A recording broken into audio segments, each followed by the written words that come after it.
quiero compartir algo que apunta a lo mismo, pero de otra manera. Para eso voy a pedirles que abran la Biblia conmigo en el Evangelio de San Lucas. Evangelio de San Lucas, capítulo 2. Los que trajeron la Biblia, Evangelio de San Lucas, capítulo 2. Versículo 41 hasta el versículo 52. San Lucas, capítulo 2, versículo 41 al 52. Lucas es el único evangelista que nos narra la historia de Jesús desde su infancia. Ningún otro evangelio relata hechos de Jesús cuando era niño, solamente Lucas. Y de hecho es muy interesante todo lo que Lucas nos enseña sobre la infancia de Jesús. Lucas 2, versículo 41 al 52. Miren lo que dice la palabra, dice así: iban sus padres todos los años, ¿cuánto? Todos los años, a Jerusalén en la fiesta de la Pascua. Y cuando tuvo 12 años, subieron a Jerusalén conforme a la costumbre de la fiesta. Al regresar ellos, acabada la fiesta, se quedó el niño Jesús. ¿Dónde? En Jerusalén, sin que lo supiesen José y su madre. Y pensando que estaba entre la compañía, anduvieron camino de un día y le buscaban entre los parientes y los conocidos. Pero como no le hallaron, ¿qué hicieron? Volvieron a Jerusalén buscándole. Y aconteció, escuche esto, que 3 días después, ¿cuánto? 3 días después le hallaron en el templo, sentado en medio de los doctores de la ley, oyéndoles y preguntándoles. Y todos los que le oían se maravillaban de su inteligencia y de sus respuestas. Cuando le vieron, se sorprendieron, y le dijo su madre: hijo, ¿por qué nos has hecho así? He aquí tu padre y yo te hemos buscado con angustia. Entonces él les dijo: ¿por qué me buscabais? ¿No sabíais que en los negocios de mi padre me es necesario estar? Mas ellos no entendieron las palabras que les habló. Y descendió con ellos y volvió a Nazaret, y estaba sujeto a ellos. Y su madre guardaba todas estas cosas en su corazón. Y Jesús crecía en sabiduría y en estatura y en gracia para con Dios y los hombres. Oremos juntos al Señor. Padre, te damos gracias por esta palabra en el nombre de Jesús, tu Hijo amado. Señor, yo te ruego que una vez más alumbre los ojos de nuestro entendimiento para comprender claramente la palabra que hoy recibimos en nuestras vidas. Señor, que esta palabra se introduzca hasta lo profundo, hasta partir el alma, el espíritu, tuétanos y las coyunturas mismas, Señor, pues tu palabra es viva y eficaz, más cortante que espada de 2 filos. Hoy impartimos tu palabra y declaramos que la palabra que hoy sembramos no vuelve vacía, sino que es prosperada para lo que tú la envías esta noche. En el nombre de Cristo Jesús. Amén. Damas y caballeros, el mensaje de esta noche se llama Cristianos sin Cristo. ¿Cómo se llama este mensaje? Mira el que está a su lado y dígale: hay cristianos sin Cristo. ¿Cuántos están de acuerdo? Díganme amén. Hay cristianos sin Cristo. 3 jóvenes estaban compartiendo,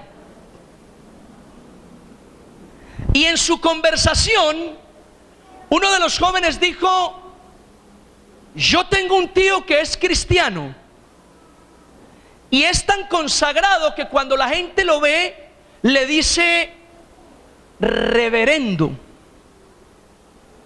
El segundo dijo: yo tengo un tío que es cristiano y es tan fiel a Dios que cuando la gente lo ve le dice su majestad. Y el tercero dijo: ¡ja! Eso no es nada. Yo tengo un tío que es cristiano y es tan feo que cuando la gente lo ve dice: Dios mío. Mis queridos hermanos, escuchen esto. Hay cristianos que impresionan y sorprenden, pero no por su buen testimonio, no por sus cualidades, sino por todo lo contrario. Hay cristianos que sorprenden y llaman la atención por sus defectos, por el mal testimonio que dan, porque parece que realmente no son cristianos. Esa es una realidad en la iglesia de Cristo. Ahora pregúntese si usted es un cristiano que tiene a Cristo, que muestra a Cristo en su vida, o definitivamente usted es un cristiano sin Jesús. En el pasaje que leímos, la Biblia enseña que los padres de Jesús, José y María, acostumbraban ir cada año a Jerusalén para la fiesta de la Pascua. Escuchen esto. La fiesta de la Pascua era una de las tres principales fiestas de los judíos. La fiesta de la Pascua, la fiesta de las semanas o de Pentecostés y la fiesta de los tabernáculos. Esas eran tres fiestas importantísimas para los judíos. Como aquí las fiestas patronales, las fiestas del río y otras más. Fiestas que traen mucha peregrinación, que traen muchas personas a visitar el pueblo. Bueno, la Biblia dice que cuando Jesús tenía 12 años, sus padres lo llevaron a Jerusalén a la fiesta de la Pascua. Y cuando la fiesta se acabó y los padres de Jesús regresaron, la Biblia dice que Jesús se quedó en Jerusalén sin que sus padres lo supieran. Ellos creían que Jesús iba en la compañía. La compañía se refiere a la caravana de personas que regresaban de Jerusalén hacia Nazaret. ¿Me siguen, sí o no? Ahora, cuando los padres luego se dieron cuenta que Jesús no iba en la caravana, se devolvieron hasta Jerusalén para buscar a Jesús. Y 3 días después, el texto no lo narra, pero cualquier madre y padre que está aquí puede sentir la angustia de sus padres, los padres de Jesús. 3 días después lo hallaron en el templo. Y cuando lo encontraron, su madre le dijo: hijo, ¿por qué nos has hecho esto? Tu padre y yo te hemos buscado con angustia. Y Jesús le responde: ¿por qué me buscaban? ¿No saben que en los negocios de mi padre me es necesario estar? Amén. A través de ese pasaje bíblico, yo entiendo e interpreto varias verdades para la iglesia de hoy. Por ejemplo, primera verdad. La primera verdad que yo encuentro en este pasaje bíblico es que hay muchos cristianos que creen que Jesús va con ellos, pero la verdad es que Jesús no los acompaña. Diga conmigo: ay, ay, ay. Se lo repito. Esta noche aquí hay cristianos que creen que Jesús va con ellos, pero la verdad es que Cristo no los acompaña. Cristo se quedó atrás hace mucho rato. ¿Cuántos reciben esta palabra?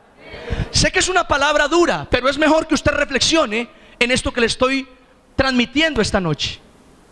Hay cristianos que creen y están convencidos que Dios está con ellos, pero la verdad es que Dios no está con ellos. El Señor no los acompaña. El Señor no está con sus vidas. Viene a mi mente Isaías 29:13. Dice el Señor: este pueblo de labios me honra, pero su corazón está lejos de mí. En otras palabras, el Señor está hablando de un pueblo que está descarriado de corazón. Eso es una cosa tremenda, porque hay gente que no está descarriada del cuerpo. Su cuerpo sigue en la iglesia, sigue cantando, sigue alabando, pero están descarriados de corazón. Mire el que está a su lado y dígale, pregúntele: ¿usted es un descarriado de corazón? Ahora, el descarriado de corazón no solo se alejó de Dios, sino que también Dios se alejó de él. El descarriado de corazón cree que Dios está con él, pero la verdad es que no está con él. No está con él. Eso pasa con el descarriado de corazón. Recuerdo que en alguna ocasión, evangelizando a un tipo, a un hombre, él me dijo: pastor, yo no voy a la iglesia y yo no obedezco mucho de lo que el Señor manda, pero pastor, yo estoy con Dios y usted no me puede negar eso. ¿Qué me responde? Y yo le dije: pues hermano, tiene toda la razón. Dios está contigo, usted está con Dios. El problema es que Dios no está contigo. Ese es el problema. Hay gente que está con Dios, pero no se han dado cuenta que Dios no está con ellos. En este pueblo, casi que la mayoría de habitantes están con Dios. Si voy a la cantina y le pregunto a un borracho si está con Dios, el borracho me dice: ¿con Dios? Yo estoy con Dios. El borracho está con Dios. Lo que no sabe es que Dios no está con él. Y eso es una cosa diferente. Usted puede estar con Dios, pero si Dios no está con usted, mi querido hermano, no hay nada. José y María estaban convencidos de que Jesús iba en la caravana hacia Nazaret. Así que ellos caminaron, dice la Biblia, todo un día de camino, tranquilos. Iban tranquilos porque estaban convencidos de que Jesús iba con ellos en la caravana. Pero la verdad es que Jesús no iba con ellos, y ellos no lo sabían. Más adelante se enteraron. Es lo mismo que ocurre con cristianos. Cristianos que sonríen y se alegran porque el Señor está conmigo, pastor, y van convencidos, creyendo que Dios va con ellos, pero la verdad es que el Señor no va con ellos. La verdad es que el Señor se quedó atrás hace mucho rato. Pregúntele al que lo acompaña: ¿Dios va contigo?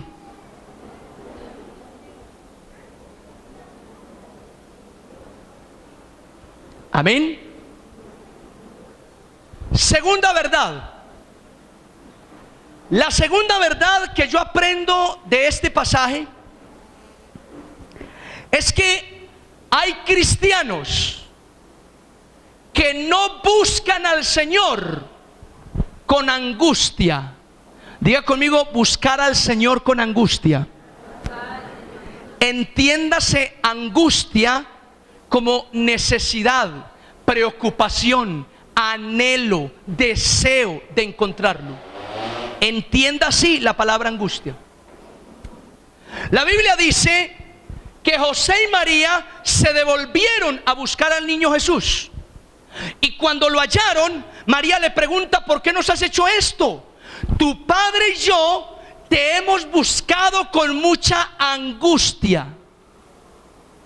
Hay cristianos que hoy no buscan al Señor con esa angustia, es decir, con esa hambre de encontrarlo, con esa necesidad de su presencia, con esa intensidad de encontrarse con Él. Hay cristianos que hoy ya no están buscando al Señor de esa manera. Podríamos decir entonces que hay cristianos en los que hoy el clamor, la oración, damas y caballeros, se está apagando, se está apagando.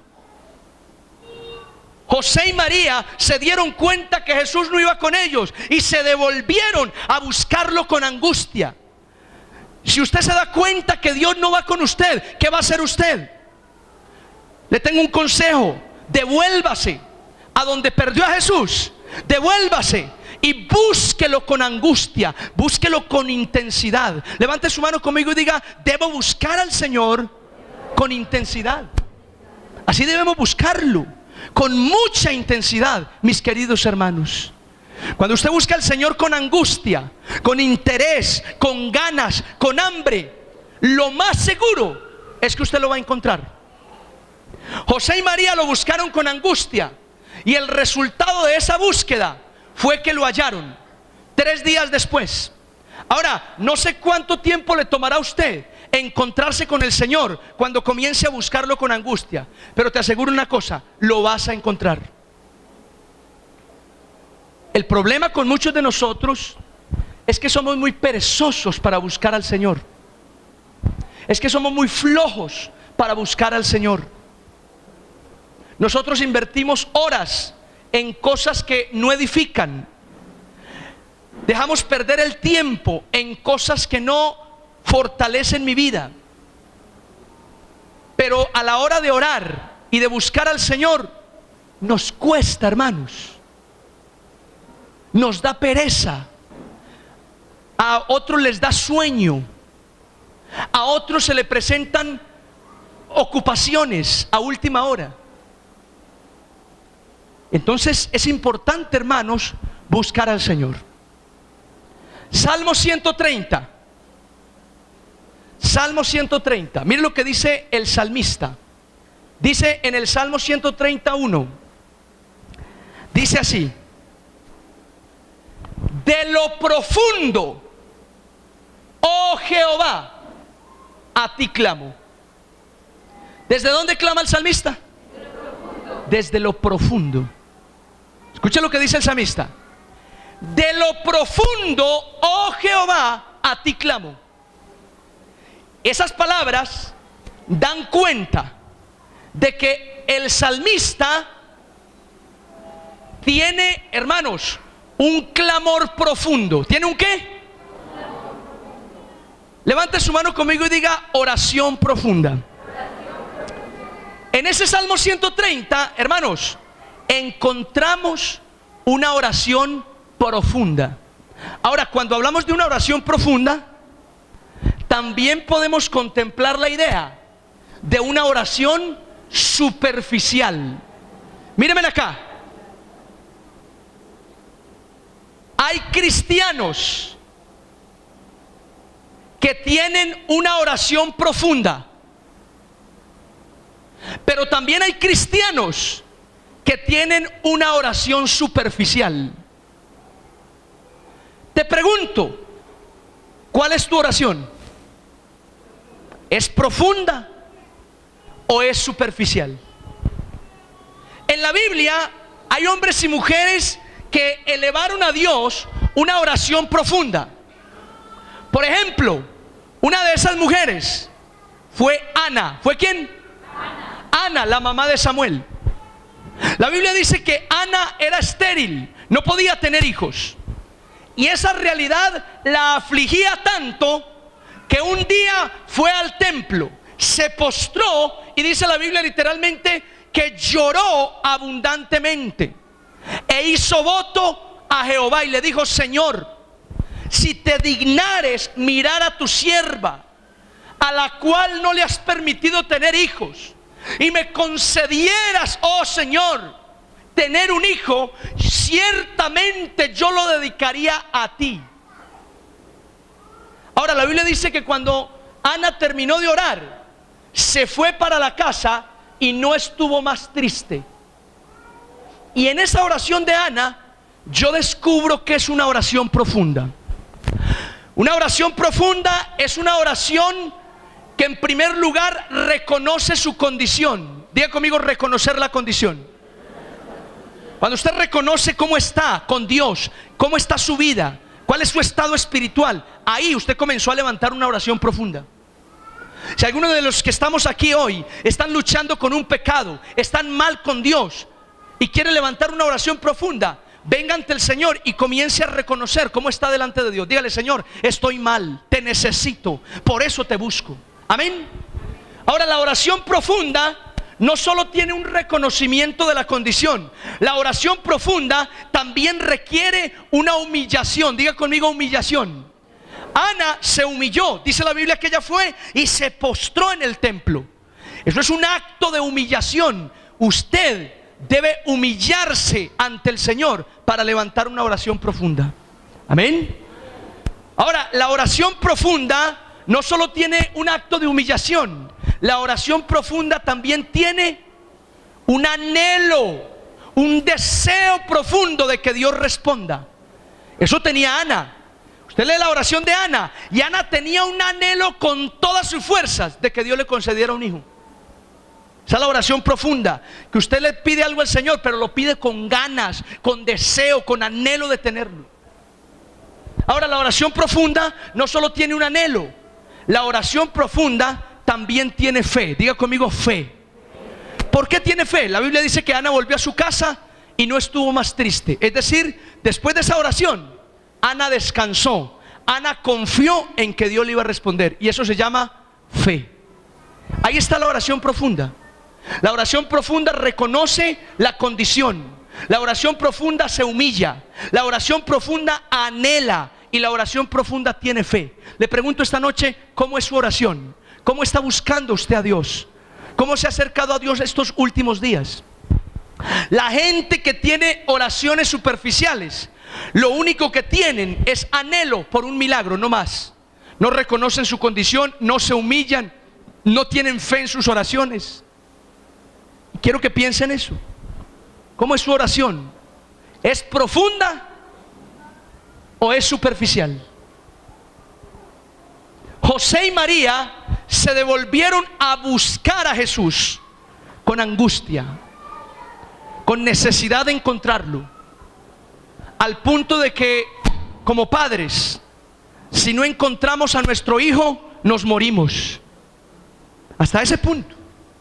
Si yo debo buscar al Señor con tanta hambre, con tanta necesidad,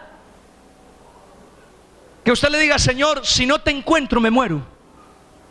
Te necesito, Señor. Necesito encontrarte. ¿Cuántos reciben este mensaje? Y la tercera verdad que yo entiendo en este pasaje es que hay cristianos, damas y caballeros, hay cristianos que no han entendido los negocios del Padre. Diga conmigo: los negocios del Padre. ¿Qué quiere decir los negocios del Padre? Mírenme acá, porque esto tiene que ver con todos los que estamos aquí. No importa si son nuevos, usted que vino por primera vez pero que cree en Dios, esto es para usted también. Muchos creyentes aún no hemos entendido los negocios del Padre. Los negocios del Padre se refieren a los asuntos del reino de Dios. Diga conmigo: asuntos del reino. Ahora, en palabras de Jesús, los asuntos del reino son la evangelización, el buen testimonio, el nuevo nacimiento, la conversión, los dones del Espíritu.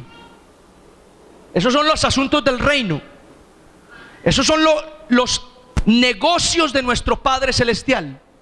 Cuando Jesús vino a la tierra, vino a predicar, a sanar enfermos, a liberar endemoniados, a dar testimonio, a enseñar.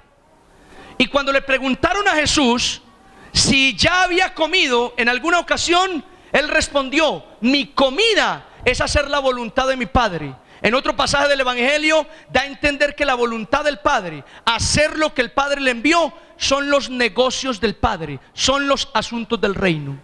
Hay cristianos que no han entendido los asuntos del reino. O en otras palabras, hay cristianos que no les importa los asuntos del reino. Yo pregunto esta noche y quiero que me respondan con sinceridad: ¿cuántos creen que la iglesia debe evangelizar al mundo? Levánteme su mano los que creen esto. Ahora pregunto: ¿cuántos de ustedes evangelizan?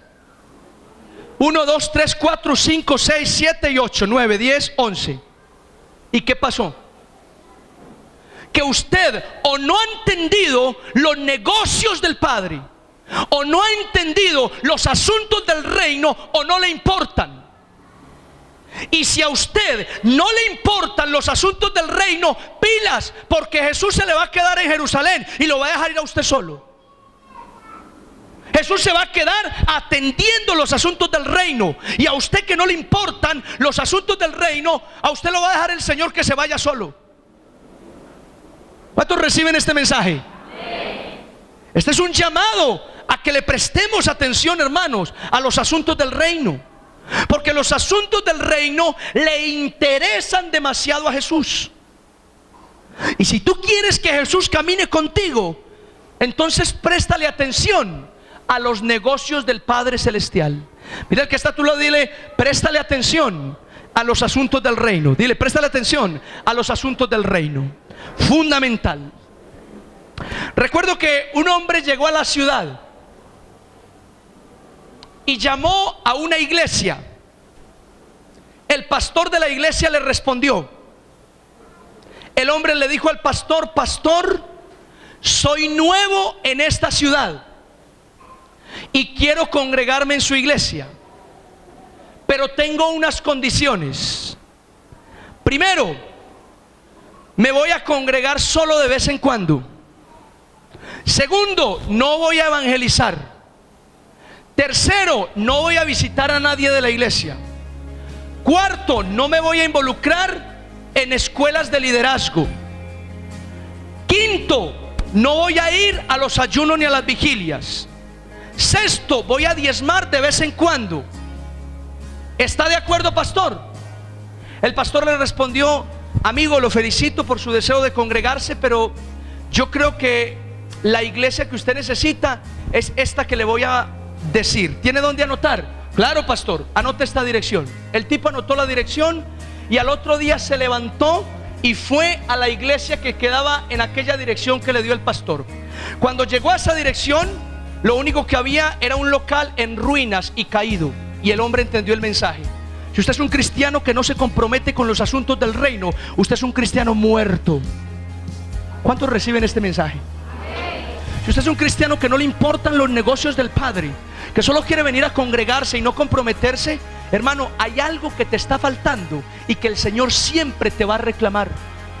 Si usted no quiere comprometerse con los negocios del Padre, déjame decirte que probablemente el Señor te va a dejar caminando solo, caminando sola, porque al Señor sí le importan, y le importan demasiado los negocios del Padre. Y aquel que también le da importancia a los negocios del Padre, entonces el Señor dice: eres bienvenido en mi equipo. Amén. ¿Cuántos dicen amén a esta palabra? Mis queridos hermanos, esta noche te he mencionado tres verdades. Uno, hay cristianos que creen que Jesús va con ellos, pero la verdad es que el Señor no los acompaña. Dos, hay cristianos que no buscan al Señor con angustia, con una oración profunda, y es necesario que tú vuelvas otra vez a buscar al Señor con fuerza, con necesidad, como que lo habrías perdido. Búscalo de esa manera, como que lo necesitas desesperadamente. Y tres, hay cristianos que no han entendido los negocios del Padre, no han entendido los asuntos del reino. Y cuando tú no entiendes los asuntos del reino, o no le das importancia a los negocios del Padre, el Señor te va a dejar caminando solo, porque a Él sí le interesan los negocios del Padre. ¿Cuántos dicen amén a esto? Termino con esto. Quiero que recuerden conmigo aquella película llamada 300. Una película épica, histórica, de Grecia. Recuerdo que en aquella película, al final, matan a el rey Leónidas y a sus 300 soldados. Y cuando se encuentran en el suelo, moribundos, uno de los soldados se acerca al rey Leónidas, le toma la mano y le dice: mi rey, fue un honor morir a tu lado. El rey lo mira y le dice: fue un honor vivir al tuyo. Mis queridos hermanos, qué bueno que tú y yo entreguemos nuestra vida a Cristo de tal manera que el día que partamos a la eternidad, tú y yo le podamos decir a Jesús: mi Rey, fue un honor morir a tu lado. Pero el Señor, con una mirada dulce y tierna, te mire y te diga: fue un honor vivir a tu lado todo este tiempo de tu peregrinación. ¿Cuántos lo reciben? Digan amén. Démosle un aplauso fuerte al Señor esta noche.